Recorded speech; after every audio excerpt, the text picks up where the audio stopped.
Hello everyone, आप सभी का स्वागत करता हूं रसायन विज्ञान के इस क्लास में।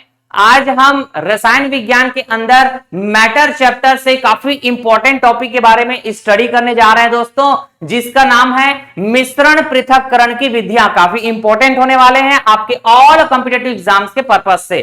आप एसएससी, रेलवे, व्यापम या कोई भी गवर्नमेंट कॉम्पिटिटिव एग्जाम्स की तैयारी कर रहे होंगे दोस्तों, तो काफी इंपॉर्टेंट होने वाले हैं ये टॉपिक, ठीक है ना। देखिए, अलग अलग मिश्रण होते हैं, तो मिश्रण में मौजूद घटकों को अगर सेपरेट करना है, पृथक करना है, तो आपके पास डिफरेंट मेथड्स अवेलेबल होते हैं दोस्तों, ठीक है, जिसके बारे में हम स्टडी करेंगे। मैं आपको बताना चाहूंगा टोटल 8 मेथड के बारे में हम स्टडी करने वाले हैं, जिसकी मदद से मिश्रण में मौजूद अलग अलग घटकों को हम सेपरेट कर सकते हैं, पृथक कर सकते हैं, ठीक है ना। मैंने कहा जी मेथड्स फॉर सेपरेटिंग मिक्सचर्स, मिश्रण पृथक्करण की ये 8 विधियां हैं, जिनमें आप कहेंगे ये पहला मेथड ऊर्ध्वपातन के नाम से जानेंगे, जिसको सब्लिमेशन भी कहा जाता है, ठीक है ना। सेकंड मेथड डिस्टिलेशन, जिसको हम आसवन के नाम से जानेंगे। थर्ड क्रोमेटोग्राफी, जिसको हम वर्णलेखन के नाम से जानेंगे। एंड फोर्थ इवेपोरेशन, जिसको हम वाष्पीकरण के नाम से जानते हैं दोस्तों। अगर हम फिफ्थ मेथड की बात करें तो क्रिस्टलाइजेशन, जिसको हम क्रिस्टलीकरण के नाम से जानेंगे। And sixth sedimentation and decantation, जिसको हम अवसादन व निस्तारण के नाम से जानेंगे। And the seventh method is निस्पंदन, जिसको हम फिल्ट्रेशन के नाम से जानेंगे दोस्तों। And the last and eighth method will be centrifugation, जिसको हम अपकेंद्रण के नाम से जानेंगे, ठीक है ना। तो टोटल 8 मेथड्स है जो काफी इंपॉर्टेंट है, जिसके बारे में आपको स्टडी करना होता है आपके एग्जाम के पर्पज से। तो वन बाय वन हम डिटेलिंग करेंगे हर एक मेथड्स को, ठीक है ना, और आपको बताएंगे कि किस तरह से सवाल पूछे जाएंगे आपके एग्जाम में, ठीक है ना, जो भी अपकमिंग है आपका एग्जाम, ठीक। देखिए दोस्तों, सबसे पहला मेथड है ऊर्ध्वपातन, जिसको हम सब्लिमेशन मेथड के नाम से जानेंगे। तो पहले तो आपको सब्लिमेशन प्रोसेस का मीनिंग समझ में आना चाहिए, तब जाके आप सब्लिमेशन मेथड को समझ पाएंगे, जिसकी मदद से आप मिश्रण के घटकों को पृथक कर पाएंगे, सेपरेट कर पाएंगे, ठीक है। तो हमने प्रीवियस वाले लेक्चर में, जिसमें पदार्थ की अवस्था में कैसे कैसे परिवर्तन किया जा सकता है, इसके बारे में हमने बेहतरीन अंदाज में आपको सिखा के रखा हुआ है, ठीक है। हम जानते हैं कि जब भी किसी सॉलिड को गर्म किया जाएगा, टेम्परेचर बढ़ाया जाएगा, तो सॉलिड अवस्था से लिक्विड अवस्था में बदल जाता है, देखा था। और उस लिक्विड को और गर्म किया जाए और टेम्परेचर बढ़ाया जाए लिक्विड का, तो वो एक टाइम बाद गैस में बदल जाता है, वाष्प में बदल जाता है। यही बात है कि नहीं। तो मैंने कहा जी ऐसे कोई भी प्रक्रिया जिसमें सॉलिड को गर्म करने से ये लिक्विड में ना बदलकर सीधे सीधे गैस में बदल जाता है, तो ऐसी प्रक्रिया को कहेंगे ऊर्ध्वपातन की प्रक्रिया, सब्लिमेशन प्रोसेस, ठीक है। मैंने कहा बहुत सारे एग्जांपल भी तो बताए थे हमने प्रीवियस वाले लेक्चर में। जैसे कपूर की बात करते हैं, क्या एक सॉलिड है क्या? हाँ जी, एक सॉलिड है, ठीक है। अगर आप कपूर को गर्म करेंगे, ठीक है, उसको हीट करेंगे, टेम्परेचर बढ़ाएंगे, तो लिक्विड में बदलना चाहिए, लेकिन ऐसा नहीं होता। कपूर एक सॉलिड है, अगर उसको आप गर्म करेंगे, टेम्परेचर बढ़ाएंगे, तो वो डायरेक्टली गैस में बदल जाता है दोस्तों, ठीक है ना। ठीक उसी तरह शुष्क बर्फ होता है, आयोडीन होता है, नैप्थलीन, जिसको हम डामर गोली के नाम से जानते हैं। तो जो नैप्थलीन की गोली है, आमतौर पर आप अपने बाथरूम में इस्तेमाल करते हैं दोस्तों, तो आप देखेंगे जो नैप्थलीन की गोली ये भी सॉलिड है, अगर इसको गर्म किया जाए तो ये लिक्विड में ना बदलकर डायरेक्टली गैस में बदल जाता है, ठीक है ना। तो ऐसे प्रोसेस जहां पर सॉलिड को गर्म करने से डायरेक्टली गैस में बदल जाए, तो ऐसे प्रोसेस को हम कहते हैं सब्लिमेशन प्रोसेस, ठीक है, ऊर्ध्वपातन की प्रक्रिया। तो ऊर्ध्वपातन ये एक मेथड होगा जिसकी मदद से हम मिश्रण के घटकों को सेपरेट कर पाएंगे, पृथक कर पाएंगे, ठीक है। तो मैंने कहा जी, जैसे कि चलो हमने कहा ये एग्जांपल के तौर पे कपूर, ठीक है ना, कपूर की बात किया, और साथ के साथ एक और कोई घटक ले लेते हैं। मैंने एक घटक बात किया रेत, ठीक है, ये रेत के कण है, ठीक। तो अब मैं मिश्रण रेडी करने जा रहा हूं, ठीक है, थोड़ा सा मैं अच्छे से एक्सप्लेन कर देता हूं आपको। मैंने कहा जी ये है एक जार है या फिर एक ग्लास है मान लीजिए, और इस ग्लास में मैंने कहा कपूर के कुछ टुकड़े हैं ऐसे, ठीक है, इस ग्लास में कपूर के कुछ टुकड़े हैं ऐसे, ठीक है ना, ये और साथ के साथ इसमें मैंने कहा जी रेत के भी बहुत सारे ऐसे कण हैं, रेत के भी ऐसे बहुत सारे कण हैं। मतलब मैंने एक मिश्रण रेडी कर दिया, क्या मिला दिया दोनों को, ठीक है जी, ठीक है ना। अब मुझे इन घटकों को, ठीक है, मिश्रण की इन घटकों को क्या करना है, सेपरेट करना है, ठीक है, पृथक करना है। मैंने कहा जी इस मिश्रण से भरे इस ग्लास को ना आप गर्म करिए, मतलब आपको इसको हीट करना है।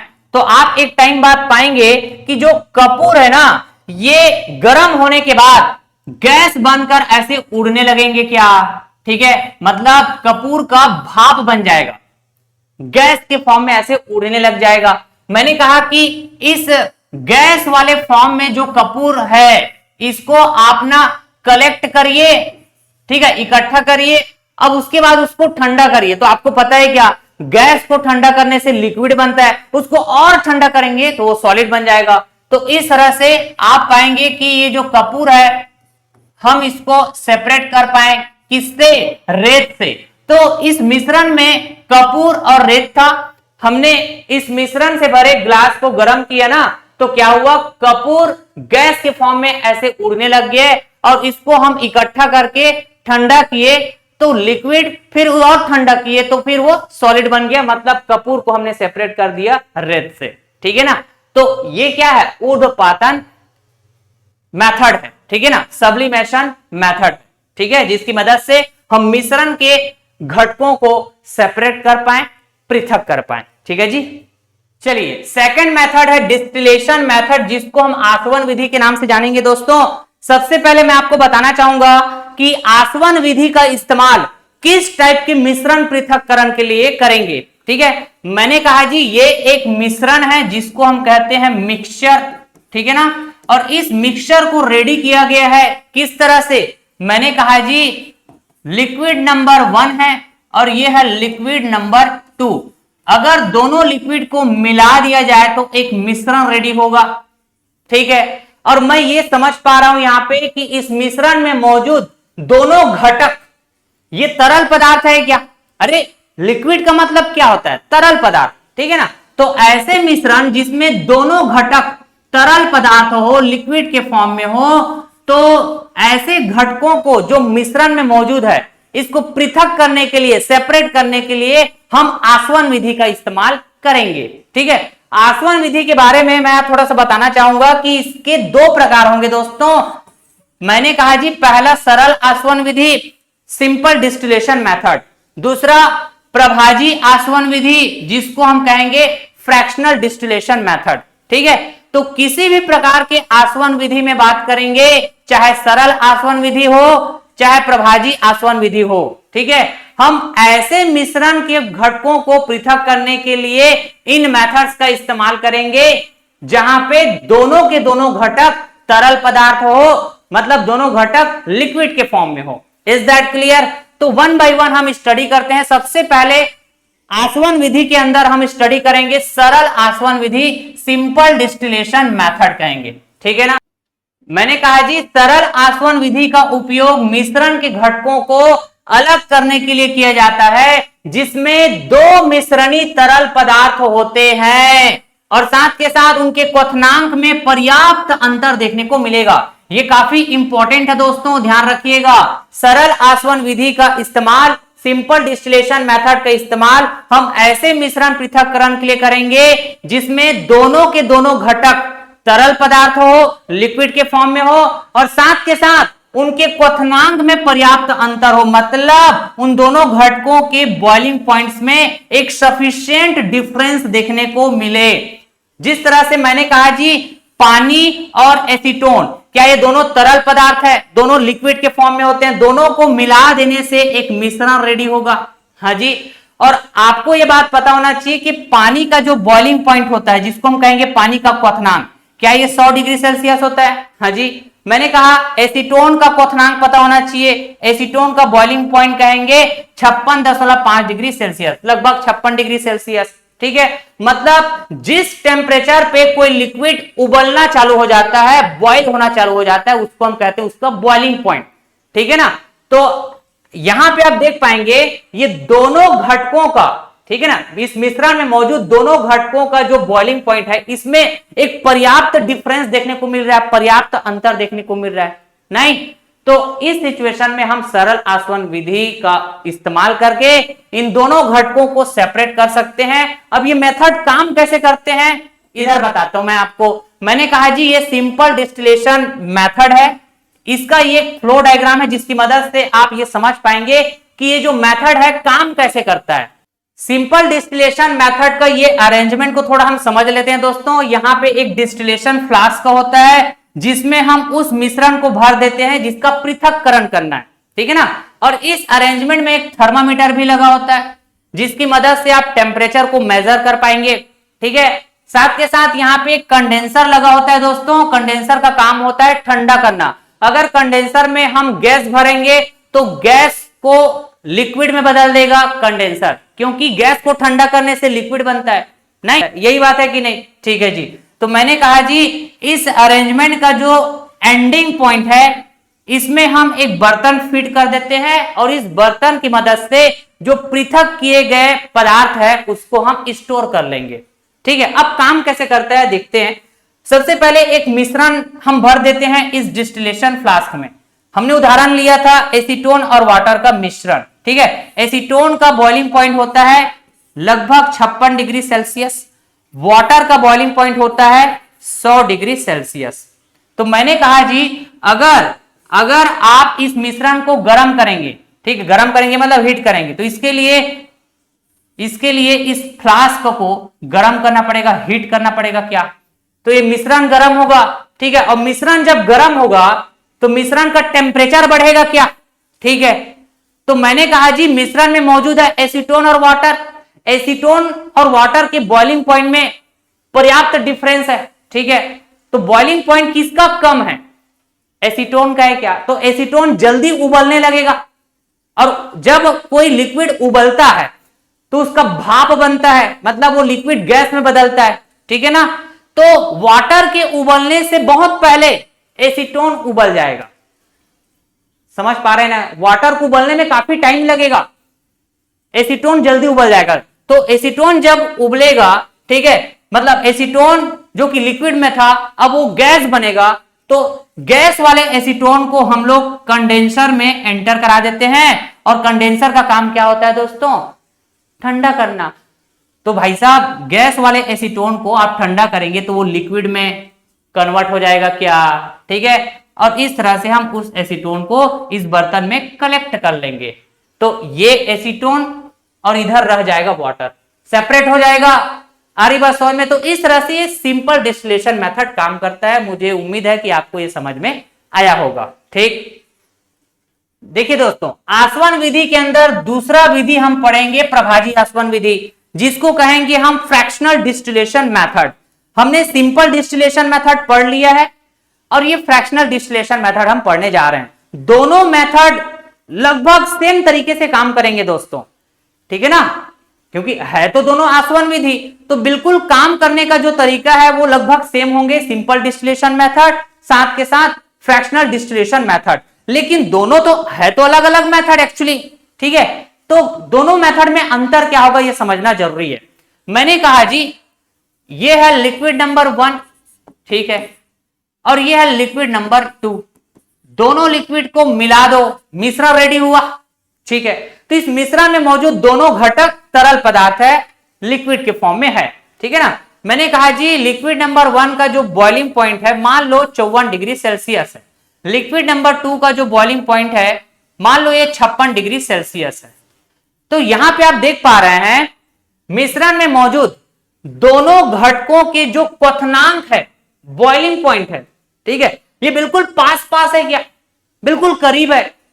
मतलब दोनों घटकों के क्वथनांक बिंदु में सफिशिएंट डिफरेंस नहीं है, ठीक है, पर्याप्त अंतर नहीं है, ठीक। तो ऐसे मिश्रण का पृथक्करण करने के लिए हम लोग इस्तेमाल करेंगे प्रभाजी आसवन विधि। वापस से आ जाइए सिंपल डिस्टिलेशन मेथड में। मैंने क्या बताया था दोस्तों, मिश्रण में मौजूद दोनों घटक जो कि लिक्विड के फॉर्म में, तरल पदार्थ के फॉर्म में है, इनके क्वथनांक में पर्याप्त अंतर देखने को मिला था, पानी का क्वथनांक 100 डिग्री सेल्सियस, एसीटोन का क्वथनांक 56 डिग्री सेल्सियस। नहीं, पर्याप्त गैप था दोनों के क्वथनांक बिंदु में, ठीक है। तो ऐसे सिचुएशन में हम सरल आसवन विधि का इस्तेमाल किए। बहुत बढ़िया। अगर मिश्रण में मौजूद दोनों घटक तरल पदार्थ है और उनके बॉइलिंग पॉइंट में, क्वथनांक में ज्यादा डिफरेंस नहीं है, मतलब बिल्कुल करीब करीब है, ठीक है, तो हम प्रभाजी आसवन विधि का इस्तेमाल करेंगे। ये दोनों में डिफरेंस समझ में आया होगा, दोनों मेथड में, ठीक है ना। तो मैंने कहा जी फ्रैक्शनल डिस्टिलेशन मेथड को हिंदी में आंशिक आसवन या प्रभाजी आसवन के नाम से हम जानते हैं। यह मिश्रण की विभिन्न घटकों को उनके अलग अलग क्वथनांकों के आधार पर अलग करने की एक प्रक्रिया, ठीक है ना। यह विधि तब उपयोगी होती है जब मिश्रण के द्रवों के क्वथनांक एक दूसरे के बहुत करीबी हो, एक दूसरे के बहुत करीब हो। एक का क्वथनांक 54 डिग्री, दूसरे का क्वथनांक 56 डिग्री, बिल्कुल करीब है, ठीक है जी।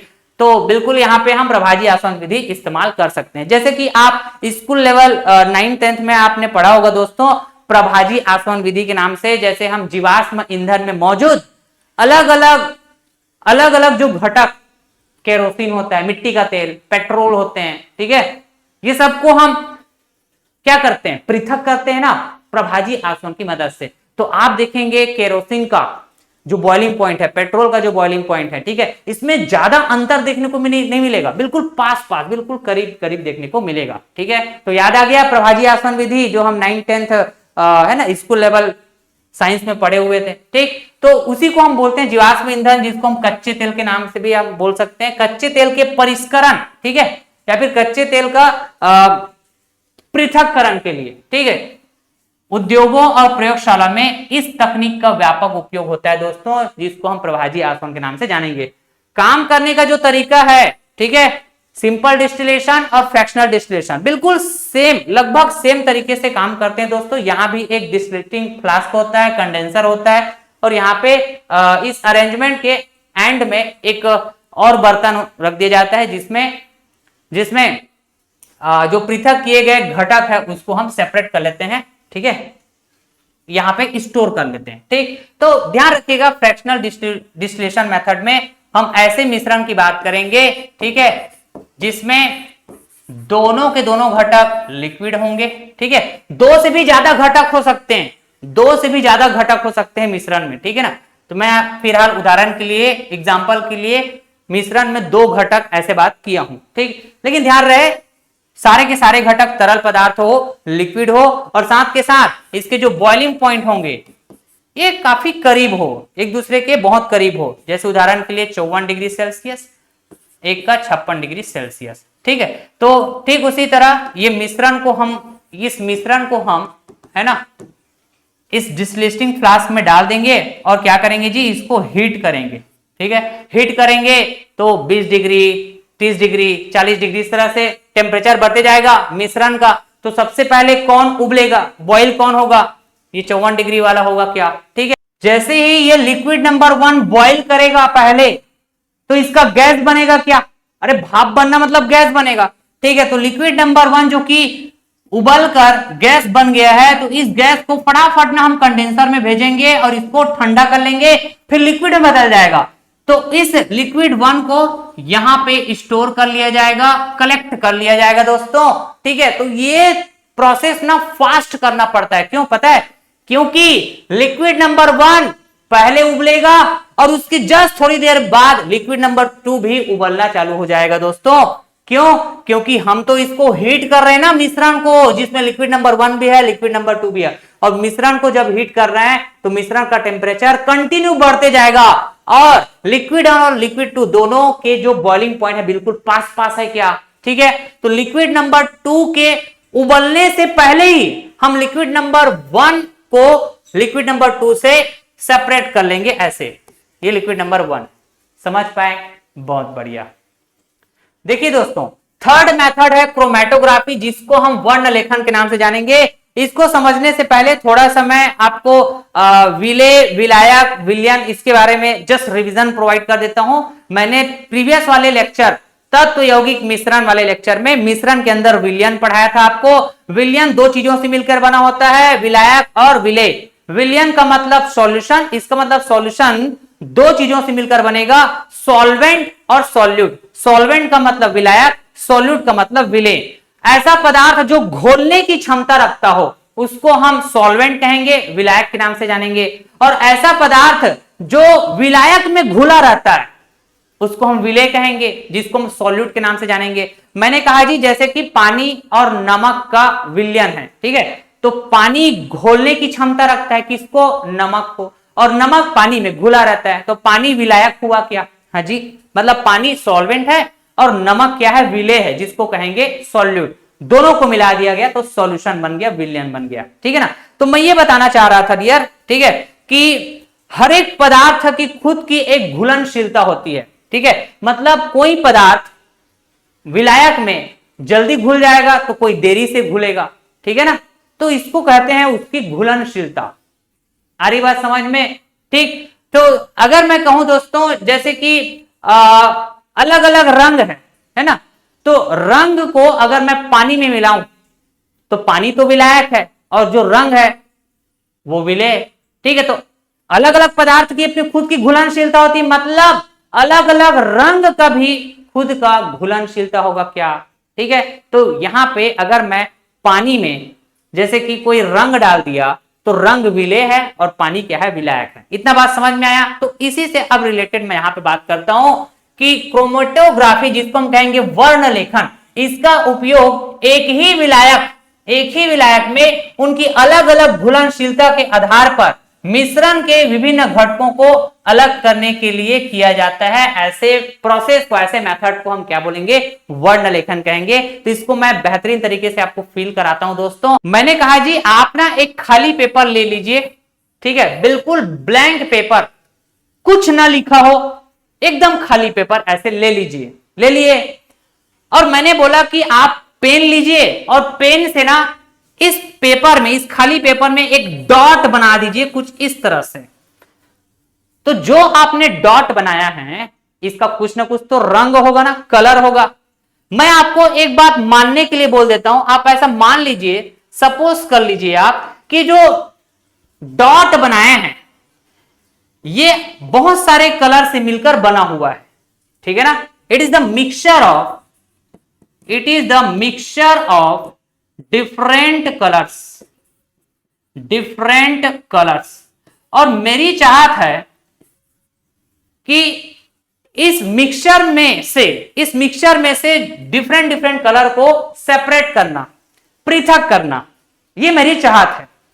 तो मैं बिल्कुल कर पाऊंगा। तो इसके लिए क्या प्रोसेस होगा ये मैं बताता हूं इधर। जैसे मैंने कहा कि आप एक खाली पेपर लीजिए, इसमें एक डॉट बना दीजिए जो बहुत सारे अलग अलग कलर से मिलकर बना हुआ है, ठीक। तो मैंने कहा जी एक जार लीजिए जिसमें कुछ लेवल तक पानी भरा हुआ है, देख पा रहे हैं आप, ठीक है। और इस जार के अंदर ना इस पेपर को जिसमें आपने डॉट बना के रखा हुआ है इसको अंदर ले जाइए, ले गए, और पेपर के निचले हिस्से का कुछ हिस्सा पानी के कांटेक्ट में ले आए, मतलब पानी में बेसिकली डुबा दीजिए। और इसका जो ऊपरी हिस्सा है, पेपर का ऊपरी हिस्सा, इसमें ऐसे पिन लगाकर छोड़ दीजिए, लटका कर छोड़ दिए।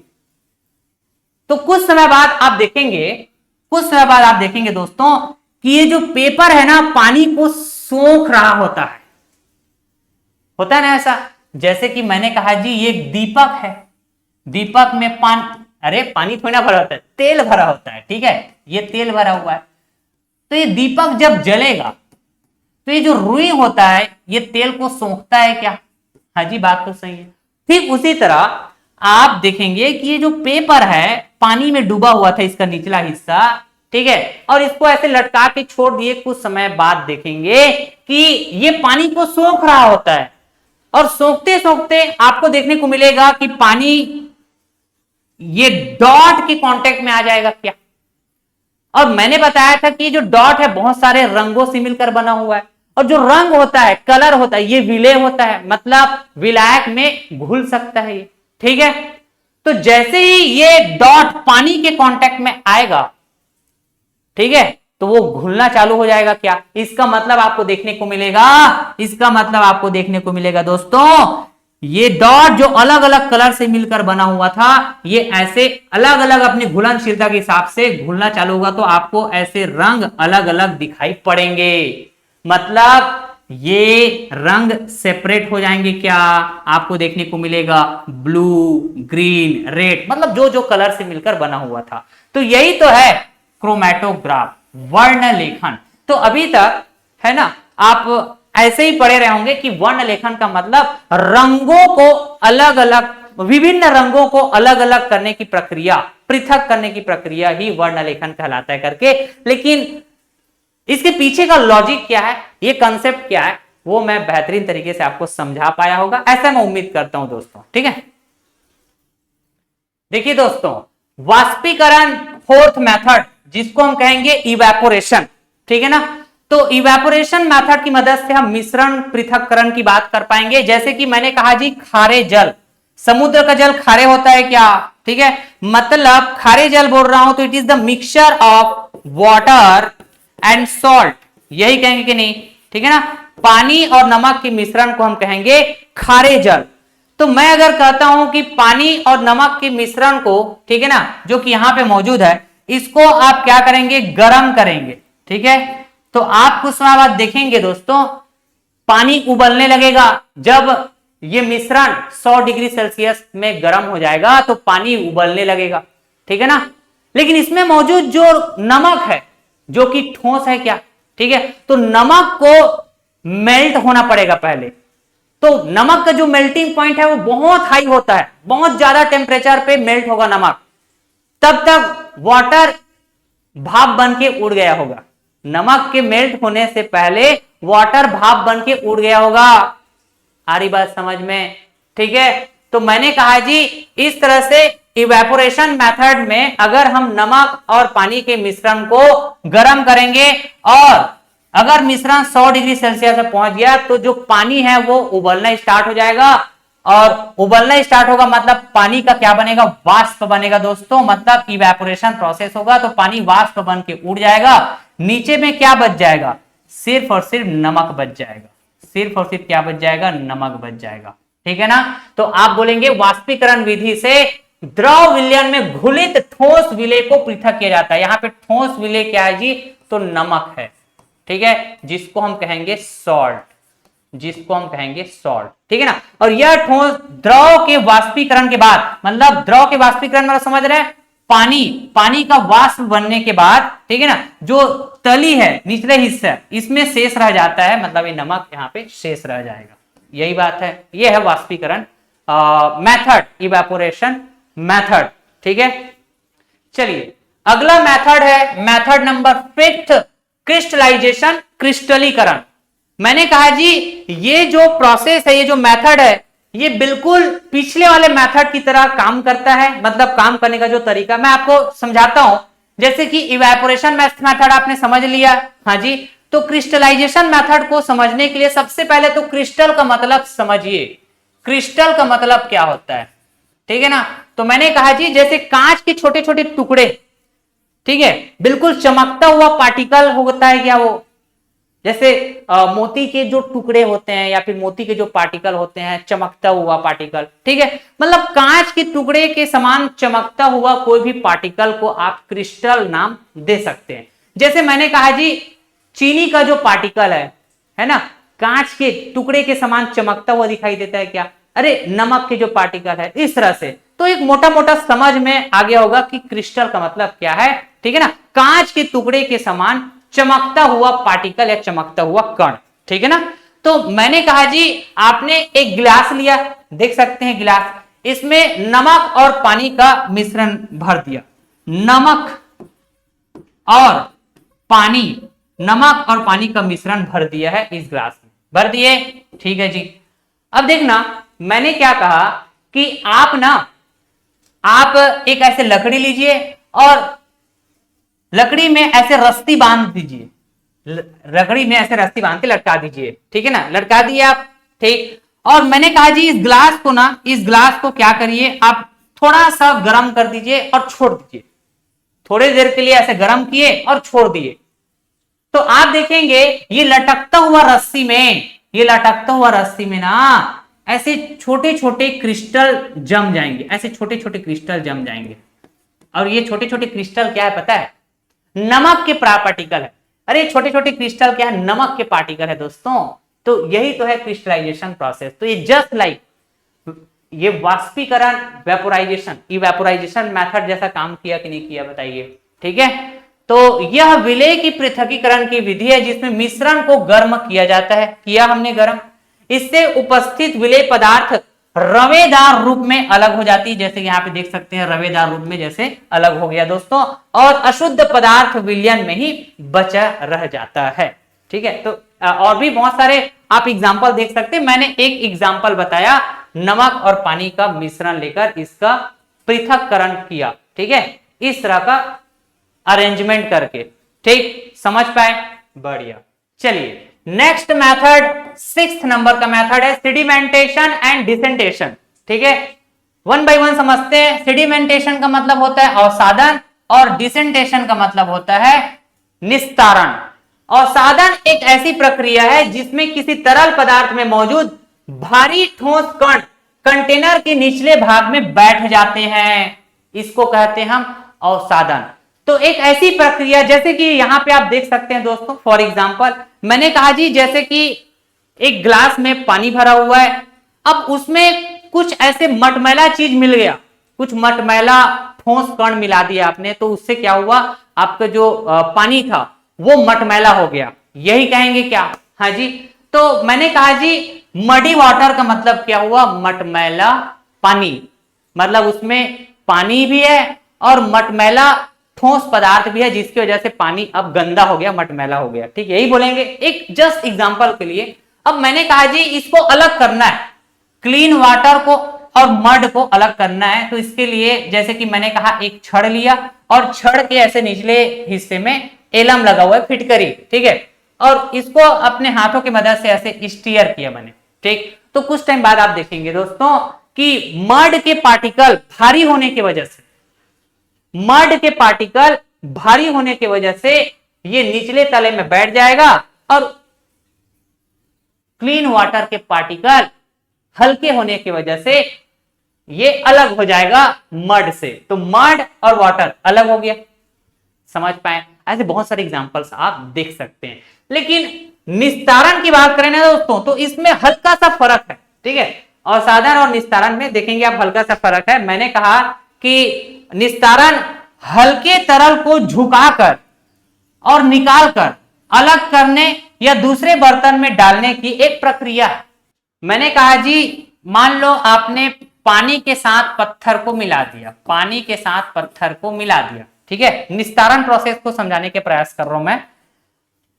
और इसको आपने एक गिलास में भर दिया, पानी के साथ पत्थर मिलाकर इसको आपने गिलास में भर दिया। ठीक है ना, तो ये पानी, ठीक है, और पत्थर के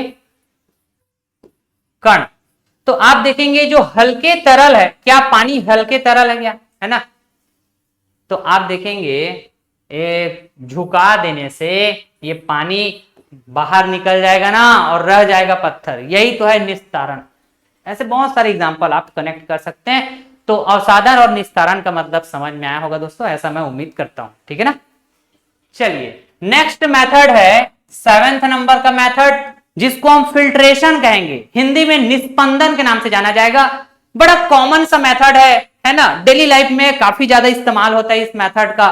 ठीक है, जैसे कि पानी में पत्थर मिला हुआ है, तो भाई साहब पत्थर को छानकर अलग कर लेंगे ना पानी से, यही बोलते हैं छानना, फिल्टरिंग करना, यही तो है फिल्ट्रेशन। हिंदी में निस्पंदन के नाम से जानते हैं दोस्तों।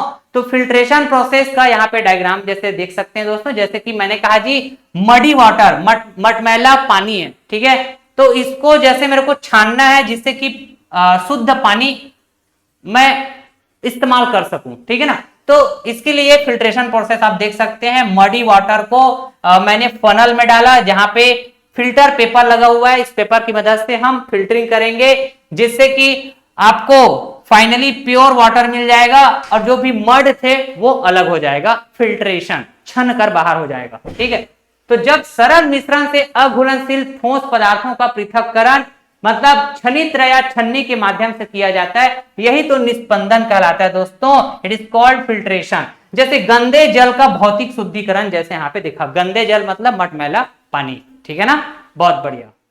चलिए नेक्स्ट मेथड है सेंट्रीफ्यूगेशन मेथड, जिसको हिंदी में हम अपकेंद्रण विधि के नाम से जानेंगे, ठीक है। यह है मिश्रण पृथक्करण करने की 8वें नंबर की विधि, जिसको हम सेंट्रीफ्यूगेशन या फिर हिंदी में अपकेंद्रण के नाम से जानते हैं।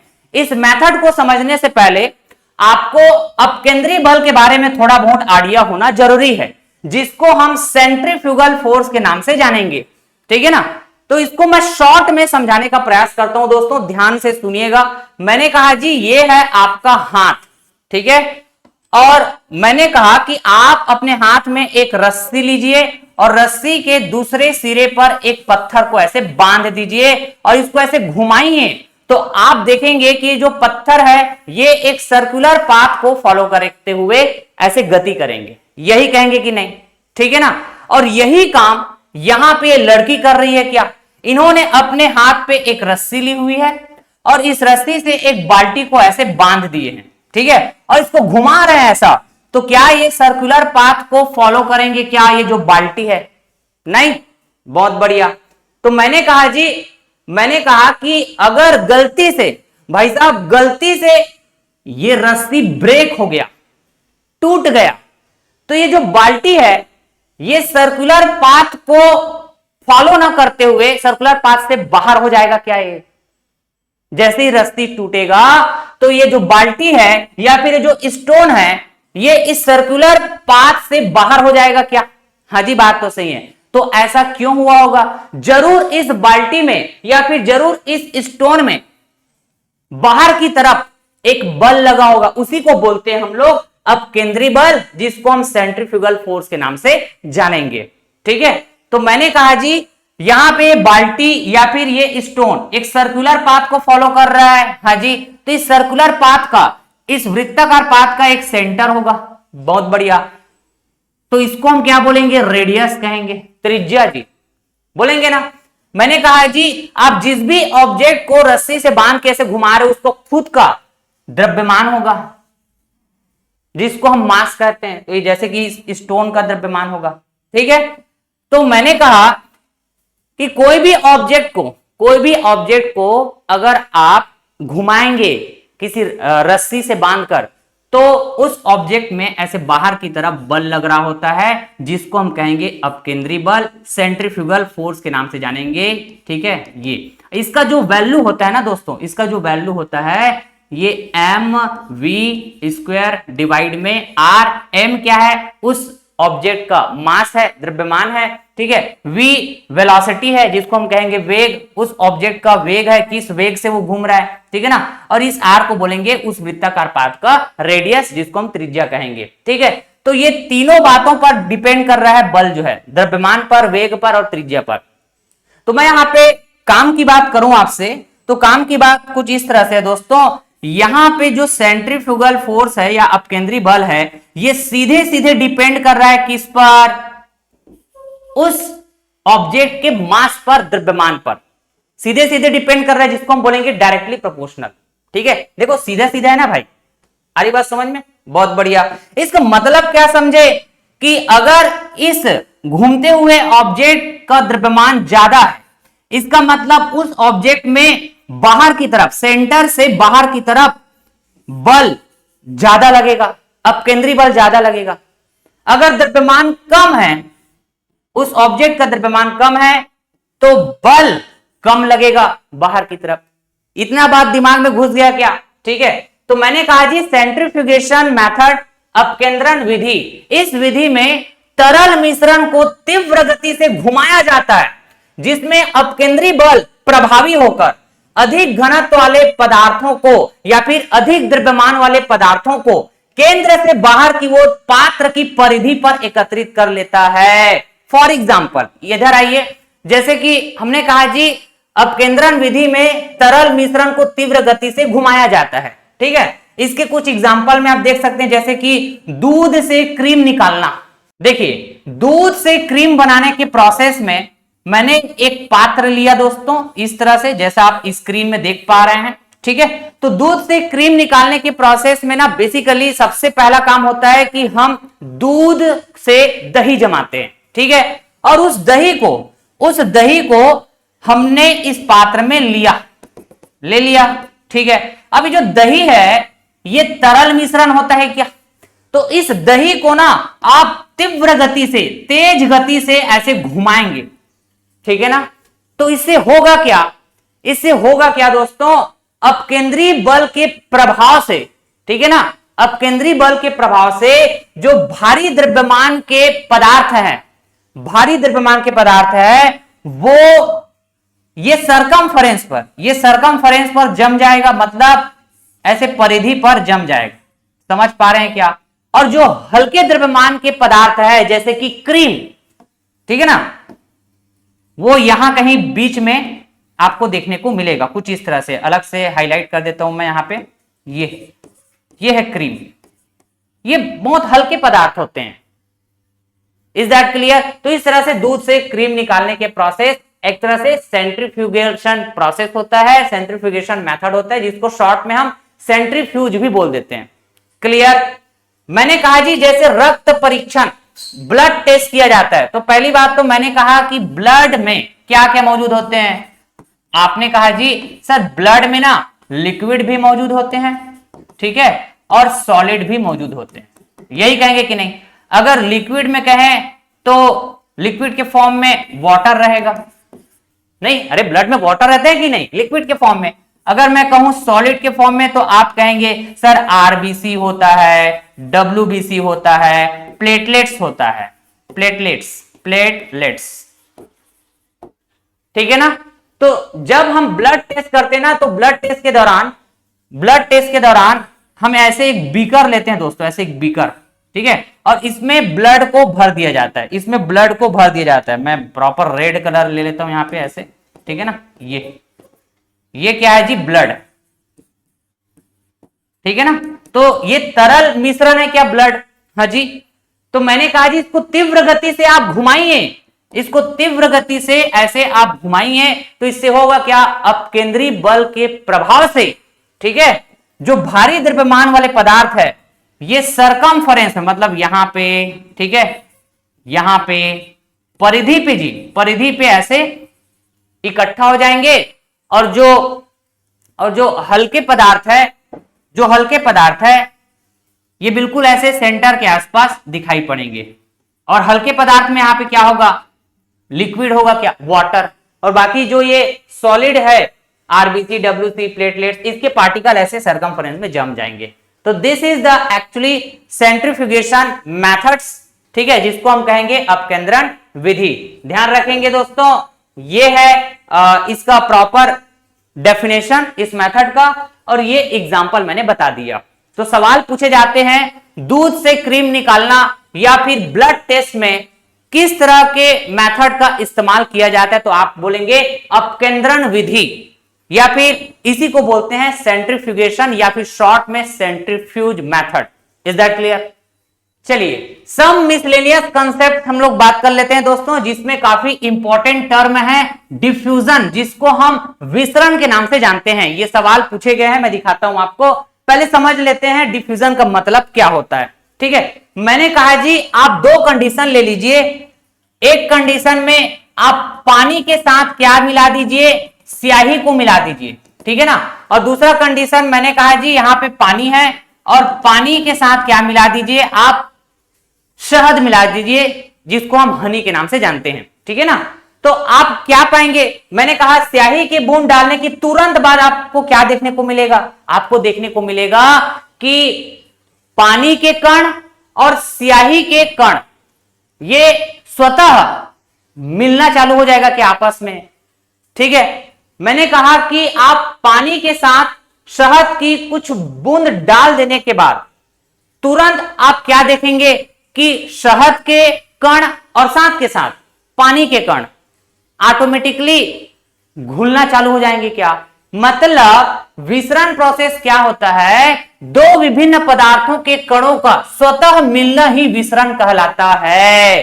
और इसी बात में एक और पॉइंट मैं ऐड करना चाहूंगा दोस्तों, अगर ये वाटर, अगर ये पानी, ठीक है, जिसके साथ आप इंक मिला रहे हैं, स्याही मिला रहे हैं, ठीक है, जिसके साथ आप शहद मिला रहे हैं, अगर ये नॉर्मल वाटर ना होकर हॉट वाटर है, मतलब ऐसा पानी जिसकी टेम्परेचर बहुत ज्यादा है, ठीक है, तो आप ये भी देखेंगे क्या कि उस गर्म पानी में जिसका टेम्परेचर बहुत ज्यादा है, उसमें स्याही के बूंद बहुत जल्दी घुलने लग जाएंगे, मतलब विसरण तेजी से होगा, क्या डिफ्यूजन प्रोसेस तेजी से होगा।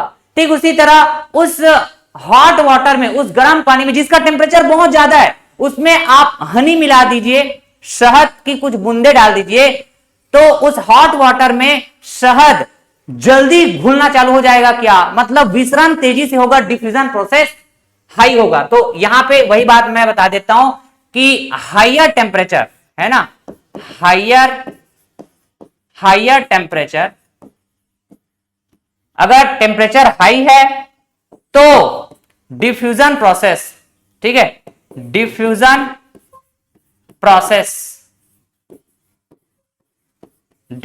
प्रोसेस क्या होगा, हाई होगा, मतलब ये भी हाइयर देखने को मिलेगा, ध्यान रखेंगे बात, ठीक है। चलिए, तो यही बात यहां पर भी मैंने साफ साफ शब्दों में बता दी है कि हमें यह भी पता चलता है कि गर्म करने पर विसरण तेज हो जाता है, मतलब डिफ्यूजन प्रोसेस फास्ट होने लगता है, ठीक है। तो ध्यान रखिएगा, दो विभिन्न पदार्थों के कणों का स्वतः मिलना ही विसरण कहलाता है दोस्तों, बस ये बात ध्यान रखेंगे। चलिए, एक सवाल मैं दिखाता हूं आपको, ये सवाल रेलवे एसएससी में पूछे गए सवाल है दोस्तों। खाली स्थान में विसरण अत्यधिक तीव्रता से होता है, तो आप जानते हैं हायर टेम्परेचर में जो डिफ्यूजन प्रोसेस है वो फास्ट मूड में होता है, तीव्रता से देखने को मिलेगा।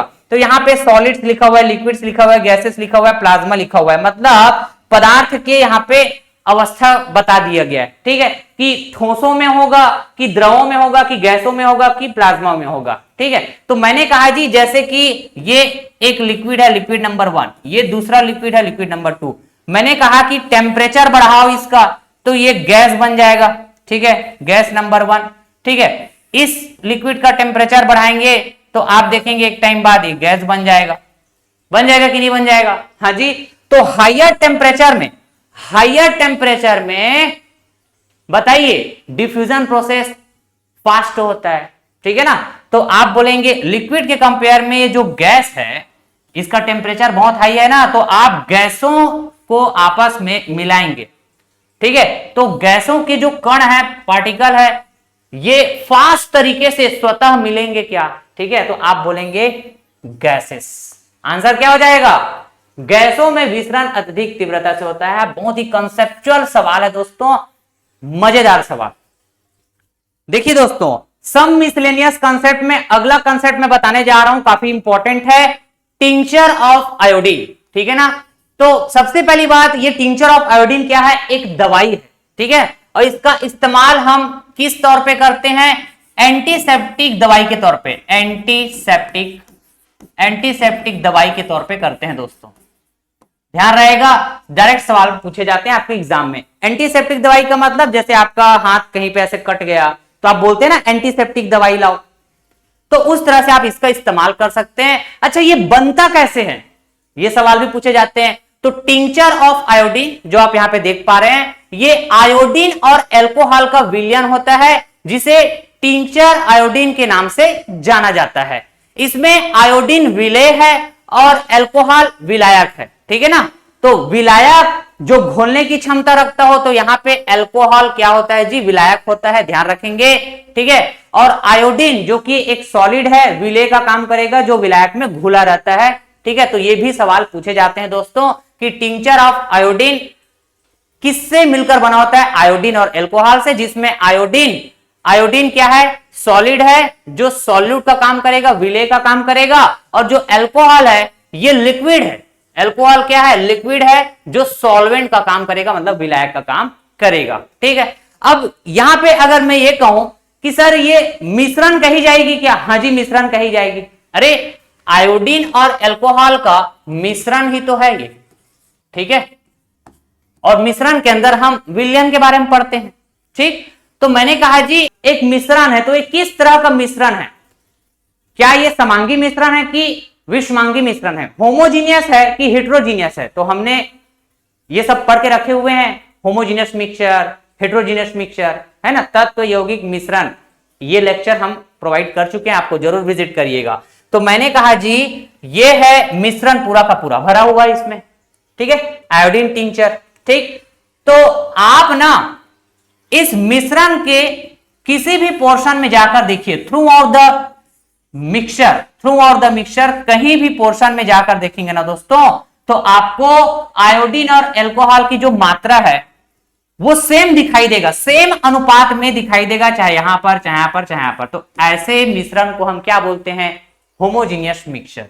ठीक है, समांगी मिश्रण, समांगी मिश्रण। ये सवाल भी आपके different exams, SSC, railway, Vyapam जैसे एग्जाम में पूछे गए सवाल है दोस्तों, कि जो आयोडीन टिंचर होते हैं ये किस तरह के मिश्रण होते हैं, टाइप बताइए, किस टाइप के मिश्रण होते हैं? तो आप बोलेंगे समांगी मिश्रण, जिसको आप कहेंगे होमोजीनियस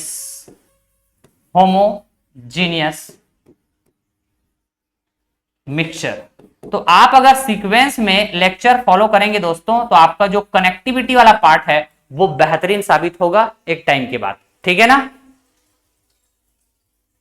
चलिए, सम मिसलेनियस कॉन्सेप्ट्स के अंदर अगला कॉन्सेप्ट हम डिस्कस करने जा रहे हैं अलॉय, जिसको हम मिश्र धातु के नाम से जानेंगे।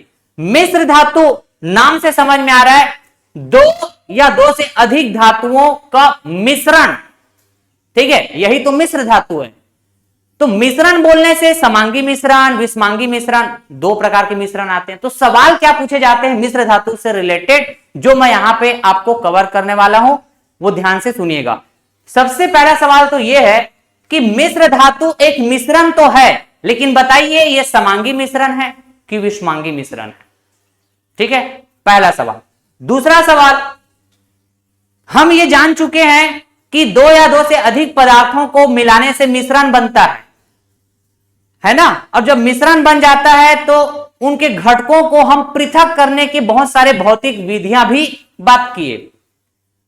तो क्या मिश्र धातु जो बहुत सारे अलग अलग धातुओं से मिलकर बना हुआ है, तो उस मिश्र धातु में मौजूद जो घटक धातु है, क्या उसको पृथक किया जा सकता है या नहीं किया जा सकता? दूसरा सवाल।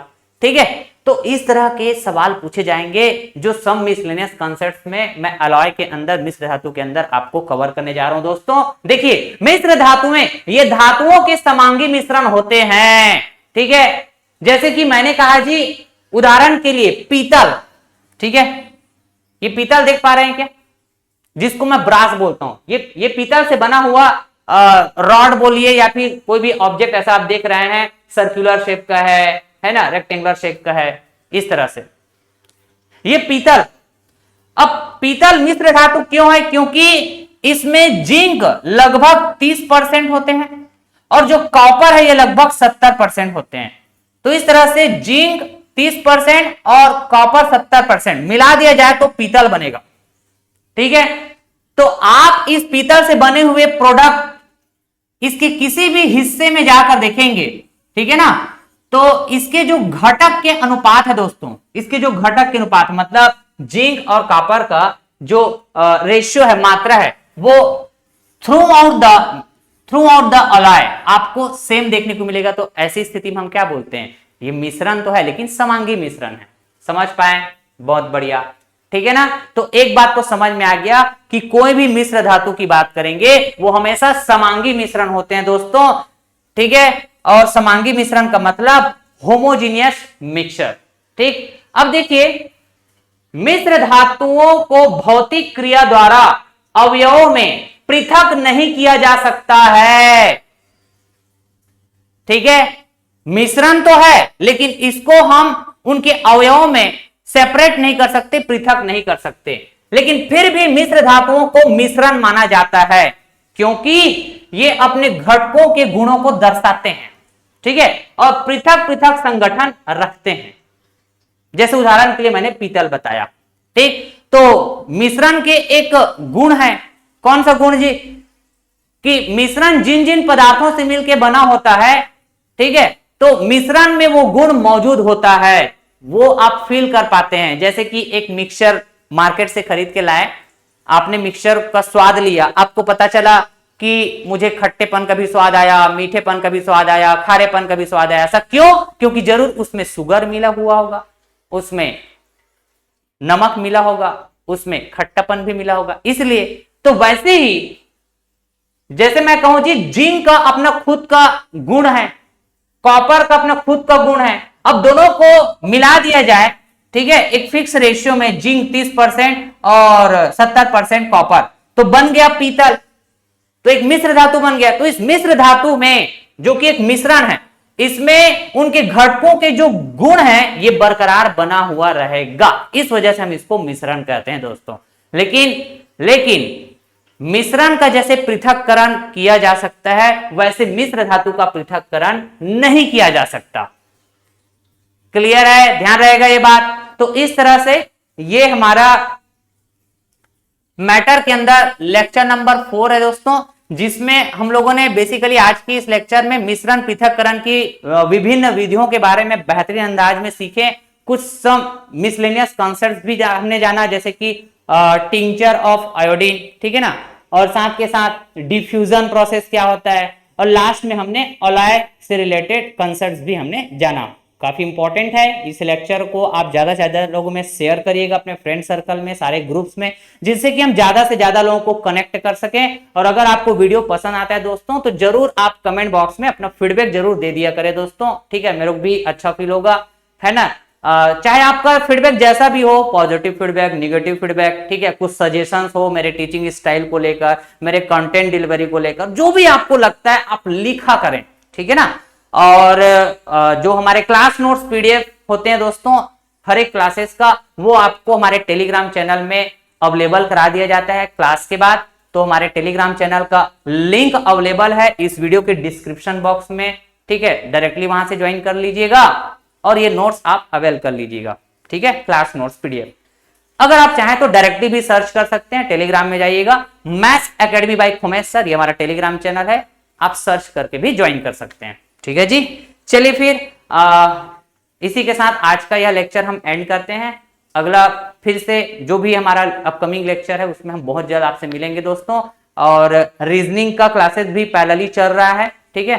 तो अगला हम लोग जो भी चैप्टर स्टार्ट करेंगे वो बहुत जल्द आपको देखने को मिलेगा, आज या कल में ही, ठीक है, आपको वीडियो देखने को बहुत जल्द मिलेगा, ठीक। तो आप बने रहिए हमारे चैनल के साथ, ठीक है। अगर आप नए हैं चैनल में तो जरूर सब्सक्राइब करें, और अपने फ्रेंड सर्कल को भी आप शेयर करिए और बोलिए सब्सक्राइब करें, फॉलो करें, ठीक है, जिससे कि हमारा मोटिवेशन बना रहेगा और हम और भी बेहतर काम कर पाएंगे, ठीक है, हमारे लिए और आपके लिए। जो भी हम बेहतर कर सकते हैं वो भी हम करने का हमेशा प्रयास करते रहेंगे। Till then, thank you so much all of you, tata bye bye, love you और टेक केयर, जय हिंद दोस्तों।